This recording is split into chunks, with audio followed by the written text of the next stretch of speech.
Pelecehan seksual ataupun kekerasan, mau itu hanya cuma ditampar atau disenggol sedikit, tapi dengan mungkin situasi yang benar-benar bukan bercanda ya gitu, atau mengatasnamakan jabatan gitu, terpaksa, itu udah termasuk pelecehan seksual.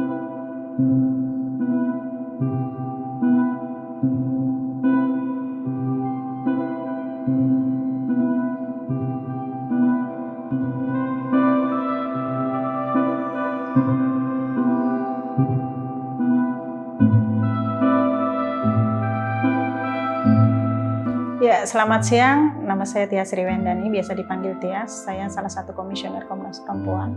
Background saya juga adalah dulunya pernah menjadi buruh garmen kurang lebih 20 tahun yang juga aktif di serikat, dan kawan-kawan serikat yang merekomendasikan saya ikut seleksi komisioner Komnas Perempuan dan akhirnya saya lolos.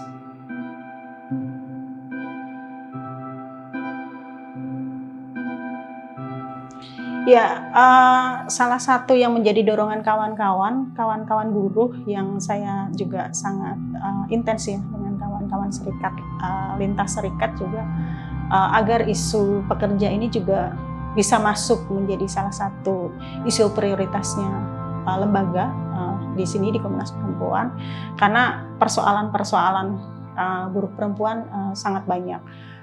Baik di formal maupun informal, ini ada beberapa persoalan-persoalan yang memang masih terjadi, dan bagaimana juga dukungan kawan-kawan agar kontribusi saya ketika berada di Komnas Perempuan juga mendukung apa yang menjadi isu kawan-kawan untuk bisa mendapatkan dukungan.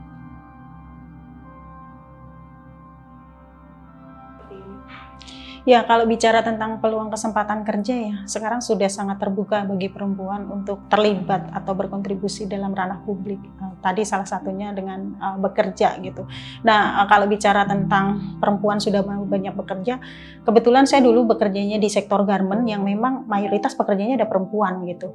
Nah, di sana juga sebelum saya aktif di serikat pun sering menyaksikan kawan-kawan dengan sangat mudahnya badannya dicolek, bahkan pantatnya diremas gitu, menyaksikan sendiri. Tapi saat itu saya memang baru awal-awal bekerja di perusahaan, sehingga apa yang saya saksikan menjadi memori ingatan buat saya. Nah, situasinya memang seperti itu, bagaimana dunia kerja atau tempat kerja memang menjadi ruang yang belum aman khusus bagi pekerja perempuan. Di beberapa kasus memang ada yang sudah mulai berani speak up, tapi banyak juga korban yang tidak berani speak up. Karena apa? Karena banyak pertimbangan. Pertama, bagaimana respon perusahaan pada kasus yang diadukan. Kedua, stigma pada korban. Ketika korban melapor, seringkali mendapat responnya malah, itu bercandaan biasa gitu. Kenapa kamu baper? Kenapa kamu serius gitu? Nah, yang ketiga, bagaimana regulasi kebijakan di tingkat pada saat sebelum disahkannya Undang-Undang TPKS itu juga belum ada regulasi kebijakan yang memberikan jaminan perlindungan dan keamanan bagi korban gitu. Bahkan ditarik kepada tingkat perusahaan, itu juga belum ada perusahaan yang secara spesifik ya menyatakan bahwa kekerasan seksual di tempat kerja sebagai persoalan serius. Nah, itu situasi-situasi yang dihadapi ketika belum ada Undang-Undang TPKS disahkan. Nah, ketika sudah ada Undang-Undang TPKS disahkan, ini menjadi sebuah peluang baik atau regulasi kebijakan yang sangat disambut baik. Karena apa? Ketika undang-undang ini disahkan, ini sudah menjadi bagian dari regulasi yang wajib untuk dipatuhi dan ditaati, di mana kekerasan seksual sudah masuk ke dalam ranah tindak pidana. Jadi ketika ini sudah disahkan, maka perlu memastikan implementasi kebijakannya. Nah, implementasi kebijakan baik di tingkat nasional maupun di tingkat perusahaan. Nah, ini dengan adanya Undang-Undang TPKS, itu juga sekarang direspon baik juga oleh Kementerian Tenaga Kerja dengan membuat regulasi kebijakan internal di ketenagakerjaan, yaitu Kepmen 88 tahun 2023 tentang pedoman pencegahan dan penanganan kekerasan seksual di tempat kerja.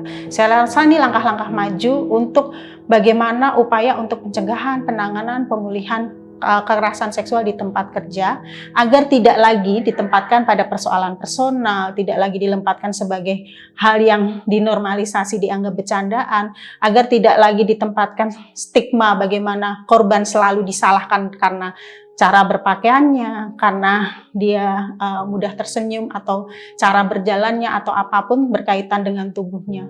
Karena pada prinsipnya memang dilarang di dalam UU-TPKS seseorang mengomentari tubuh orang, apalagi itu dijadikan sebagai bercandaan. Jadi itu perkembangan di mana sebelum ada UU-TPKS dan setelah ada UU-TPKS. Nah, PR-nya sekarang mendorong agar UU-TPKS itu bisa terimplementasi dengan baik sampai dengan juga menjangkau perusahaan-perusahaan.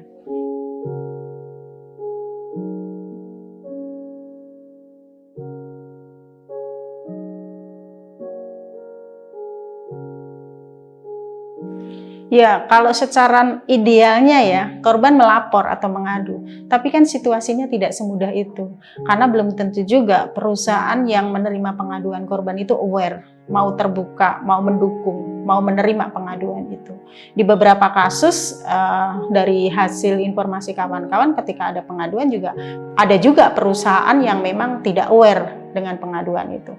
Nah, ketika situasi-situasi sulit ini dihadapi pekerja, perlu pentingnya kita sama-sama tadi memastikan bagaimana edukasi secara luas, sosialisasi Undang-Undang TPKS ke setiap perusahaan, dan ini juga dilakukan oleh Kemenaker tentang sosialisasi UU TPKS agar perusahaan-perusahaan mengetahui, memahami sudah ada regulasi payung hukum di tingkat nasionalnya, dan kemudian dikuatkan dengan aturan di tingkat kementerian untuk memastikan agar perusahaan-perusahaan itu punya regulasi internalnya untuk memastikan bagaimana langkah-langkah pencegahan, bagaimana langkah penanganan, bagaimana langkah pemulihan bagi korban KS yang mengadu. Jangan sampai ketika regulasi ini sudah disahkan, perusahaan juga tidak berubah dari cara pandangnya, dari kesiapannya, dari penempatan isunya ini tidak ditempatkan pada skala prioritas.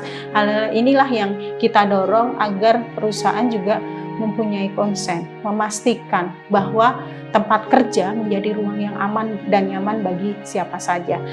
Sekarang sudah ada, bahkan banyak ya dunia usaha yang juga mengundang Komnas Perempuan untuk memberikan sosialisasi, memberikan pemaparan tentang KS di tempat kerja, dikaitkan dengan UU TPKS, dikaitkan dengan Kepmen 88. Mereka punya konsen itu karena mereka menyadari ketika kasus-kasus KS di tempat kerja ini tinggi dan tidak tercegah, akan berdampak pada peningkatan produktivitas. Karena tidak bisa dipungkirin ketika seorang pekerja tidak konsen karena menghadapi satu kasusnya, pasti dampaknya akan ke produktivitas. Penurunan konsentrasi kerja, rasa takut yang berkepanjangan, perasaan tidak aman dan nyaman, itu kan hal-hal yang akhirnya berkontribusi buruk pada peningkatan produktivitas. Jadi kasus kekerasan di tempat kerja itu sangat erat kaitannya dengan dukungan untuk produktivitas. Oleh karena itu, penting perusahaan menempatkan isu kekerasan seksual di tempat kerja sebagai isu prioritas, baik di dalam pencegahan, penanganan, dan pemulihan.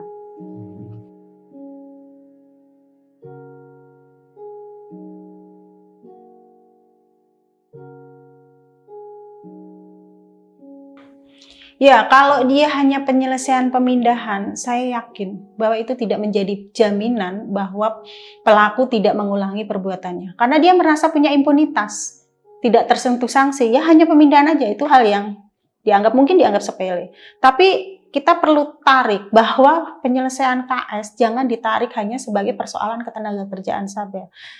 Kita meminta perusahaan selain oke lah ini penyelesaian ketenagakerjaan, tapi juga ada hal yang lebih besar, bagaimana penegakan hukum secara hukum pidana. Karena ini sudah memang korbannya ingin melaporkan kepada pihak kepolisian sebagai tindak pidana, maka perusahaan juga perlu memberikan dukungan pada korban. Meskipun pelakunya memiliki backingan ataupun bahkan pelakunya adalah seorang direktur perusahaan, tapi perlu diingat bahwa di dalam UU TPKS itu juga ada sanksi untuk pidana bagi korporasi.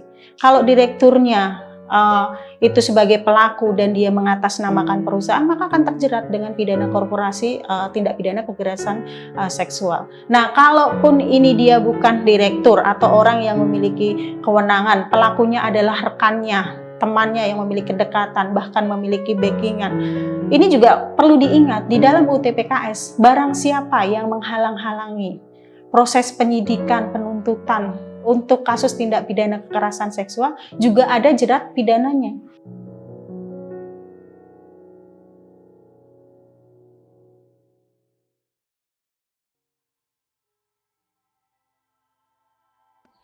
Iya, bercandaan-bercandaan atau perilaku bullying yang dibiarkan itu sangat berpotensi pada peningkatan kasus kekerasan seksual.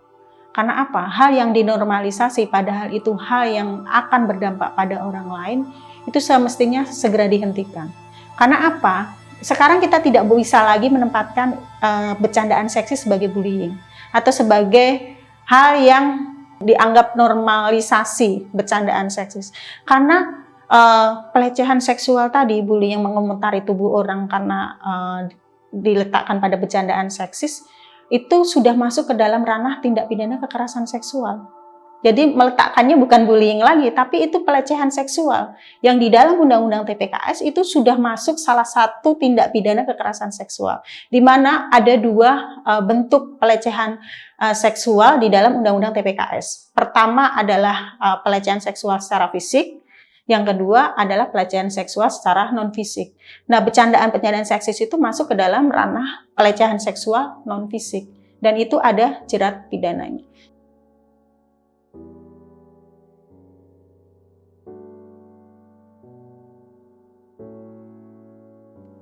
Iya, korban seringkali tidak langsung mengadu ke perusahaan atau bercerita ke jajaran manajerial gitu.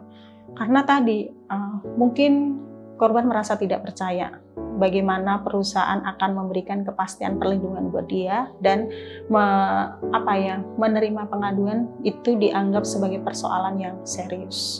Karena dampak kekerasan seksual itu tidak bisa disederhanakan, tidak bisa disepelekan. Itu adalah dampak yang serius, terutama pada dampak psikologis. Seumur hidup korban itu akan terbawa dalam memorinya bahwa dia pernah mengalami hal itu.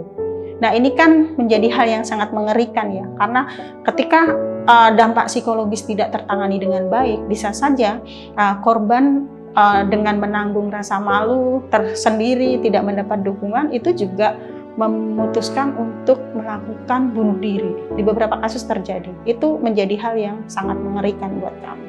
Nah, oleh karena itu, kenapa pekerja yang menjadi korban KS seringkali tidak mau mengadu ke perusahaan? Ya tadi, rasa tidak aman, rasa tidak nyaman, tidak ada kepercayaan, mungkin juga ketakutan tidak dipercaya. Itu situasi real yang dialami korban di dalam menghadapi kasusnya, dan ketika dia ingin mendapatkan dukungan, akhirnya dia hanya mampu bercerita pada orang-orang yang dianggap dipercaya sama dia atau orang-orang terdekat yang memang dipercaya. Karena tidak mudah ya korban itu bercerita dengan siapapun gitu, dengan siapa saja secara terbuka tentang kasusnya. Akhirnya korban memilih, saya harus bercerita dengan siapa. Dan ketika bercerita dengan kawannya, juga belum tentu kawannya bisa membantu secara penuh ya. Nah, ini juga yang perlu kita ingat bahwa kita perlu mendorong perusahaan memastikan pengaduan yang dilakukan pekerja ketika mengalami kekerasan seksual itu diterima dengan baik, mendapatkan akses untuk bagaimana nanti proses pendampingannya agar korban itu tidak dibiarkan sendiri.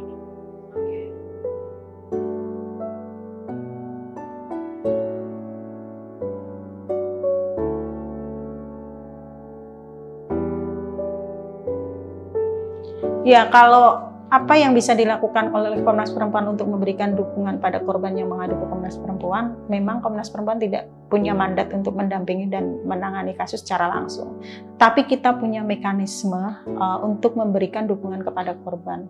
Ya, semua dukungan dari Komnas Perempuan kita tanyakan kebutuhannya dari korban ya. Apakah tentang layanan bantuan hukum, apakah tentang layanan pemulihan, apakah layanan rumah aman atau surat rekomendasi.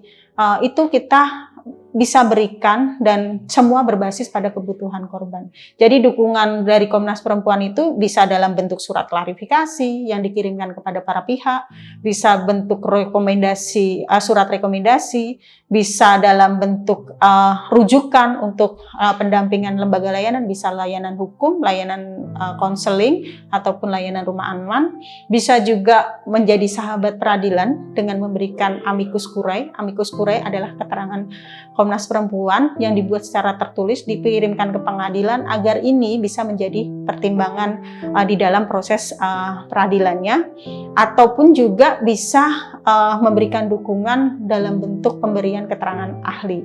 Nah, ini adalah mekanisme-mekanisme dukungan yang diberikan Komnas Perempuan kepada korban yang mengadu ke Komnas Perempuan. Nah, harapan apa yang ingin disampaikan Komnas Perempuan untuk mencegah kasus ini tidak terus berulang? Ya, kita berharap agar Undang-Undang TPKS bisa terimplementasi dengan baik. Nah, ketika ditarik secara khusus pada ranah ketenagakerjaan, kami berharap agar setiap perusahaan punya regulasi kebijakan tentang pencegahan, penanganan, pemulihan kekerasan seksual, baik itu dalam bentuk PP, peraturan perusahaan, atau dalam SOP, atau dalam perjanjian kerja bersama jika perusahaannya memang sudah memiliki perjanjian kerja bersama. Dan hal ini untuk upaya pencegahan, penanganan, pemulihan ini juga tidak harus dilakukan sendiri oleh perusahaan, tapi bisa bekerja sama dengan baik itu pekerja ataupun serikat pekerjanya yang sudah memiliki serikat pekerja. Nah, ini bisa dilakukan dengan menggunakan cantolan payung hukum Kepmen 88 tahun 2023 tentang pedoman pencegahan dan penanganan kekerasan seksual di tempat kerja. Karena di dalam Kepmen 88 tersebut itu memandatkan perusahaan membentuk gugus tugas untuk pencegahan, penanganan, pemulihan kekerasan seksual di tempat kerja. Jadi dengan regulasi itu Kemenaker ingin memastikan perusahaan punya tim yang memiliki fungsi dan tanggung jawab ketika menempatkan isu kekerasan seksual ini sebagai isu prioritas di perusahaan dengan upaya pencegahan, penanganan, dan pemulihan, dan memastikan agar perusahaan ini bisa menjadi ruang yang aman dan nyaman bagi siapa saja, terutama pekerja perempuan ya, yang rentan mengalami kekerasan seksual. Harapan terbesarnya adalah bagaimana dunia kerja ini menjadi kawasan bebas kekerasan, agar partisipasi angkatan kerja perempuan semakin meningkat dan ini berkontribusi pada peningkatan produktivitas. Ketika peningkatan produktivitas itu tercapai, maka berkontribusi pada pembangunan.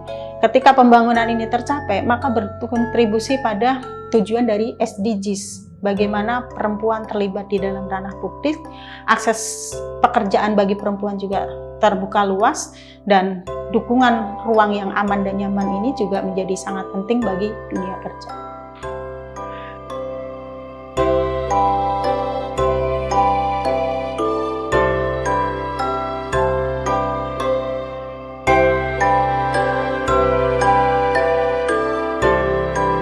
Di situ di undang-undang tersebut itu diatur kalau korporasi itu minimal pidananya itu sampai 5 miliar, kalau paling banyaknya 15 miliar.